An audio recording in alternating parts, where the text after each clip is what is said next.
লিপিকা কোথা থেকে বলছো বলো? নমস্কার গুরুজি, আমি খুলনা থেকে লিপিকা দাস বলছি। ঠিক ঠিক। গুরুজি নমস্কার, আমি খুলনা থেকে দিলীপ দাস বলছি। বলছি আপনি ভালো আছেন তো? হ্যাঁ ভালো আছি দিলীপ। বাড়িতে সবাই ভালো আছে? হ্যাঁ সব ভালো আছে। ঠিক আছে।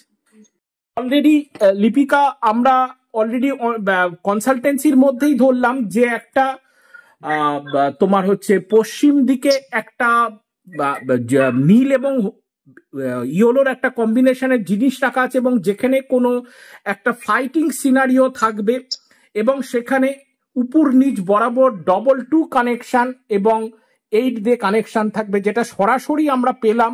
এবং লিপিকা ওখানে বলাও হলো যে এই 1 সপ্তাহের মধ্যেই সেটা কানেকশন হয়েছে এবং সেটা ওই জায়গাতেই কিছু একটা গাছের কোনো প্রোডাক্ট বা গুঁড়ো করা, মানে যেটা মশলা মেশিন দিয়ে গুঁড়ো করা হয় সেই রকম জিনিস ওখানে সেট আপ আছে এবং সেটা সিঁড়ির পাশেই থাকবে। লিপিকা সম্পূর্ণ ঘটনাটা মিলেছে? ঠিক। নেওয়া হচ্ছে এখানে দিলীপ যে একটা থালা একটা ফেস্টুনের উপরে রাখার ফল বলে দেওয়া হলো যে একটা জুতার প্রবলেম হবে এবং জুতা ছিঁড়ে যাবে, যেটা সেলাই করার মতো ব্যাপার হবে। সেটাও হয়েছে দিলীপ? একদম সত্যি ঘটনা। একদম একদম। বলে দেওয়া হলো যে তুমি যে বোতলে জল খাও সেই বোতলটা সম্পূর্ণ লাল নেক টু নেক কালার হবে এবং সেটা খাওয়া হচ্ছে। এবং পশ্চিম দিকে যে কি থাকছে সেটা আমি উচ্চারণ করছি না, সেটাও বলে দেওয়া হলো। কেমন মানে সম্পূর্ণ ঘটনা মিলেছে লিপিকা? একদম একদম। হ্যাঁ লিপিকা, আজকে আমরা সরাসরি ভিডিওটা নিয়ে নিচ্ছি। লিপিকা, আমরা সরাসরি অনলাইন কনসালটেন্সি আজকে করলাম। সর্বপ্রথম যে তোমার এক অদ্ভুত নামের কথা বলে দেওয়া হলো যেখানে একটা কানেকশনের ব্যাপার, এবং তারই পাশাপাশি লিপিকা আজকে বলে দেওয়া হলো যে কি কি খাওয়ার এবং কোন কোন জিনিসগুলো কানেক্ট হচ্ছে। এবং তারই পাশাপাশি সবচেয়ে মানে ইম্পর্টেন্ট এবং ইন্টারেস্টিং ব্যাপার যে চাল কার মধ্যে রাখা হয়েছিল সেটার সিচুয়েশনের যে তথ্যটা ধরিয়ে দেওয়া হলো এবং দেখানো হলো সেটাও সম্পূর্ণ মিলে বসলো।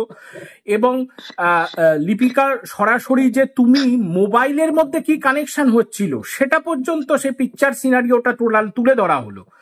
এভরিথিং সব আলোচনা হলো। এবং সবচেয়ে আরো মজার গল্প যে দিলীপের অফিসে যে একজনের এই রিগার্ডিং প্রবলেম হচ্ছে, হেলথ ওরিয়েন্টেড ইস্যু, সেটা নিয়ে কে সেই ব্যক্তির নাম মানে জায়গাটাকে ক্লোজ করে বলে দেওয়া হলো।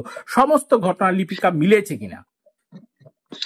একদম সত্যি কথা, একদম সত্য গুরুজি যা বলে সবই সত্য এবং ঠিক।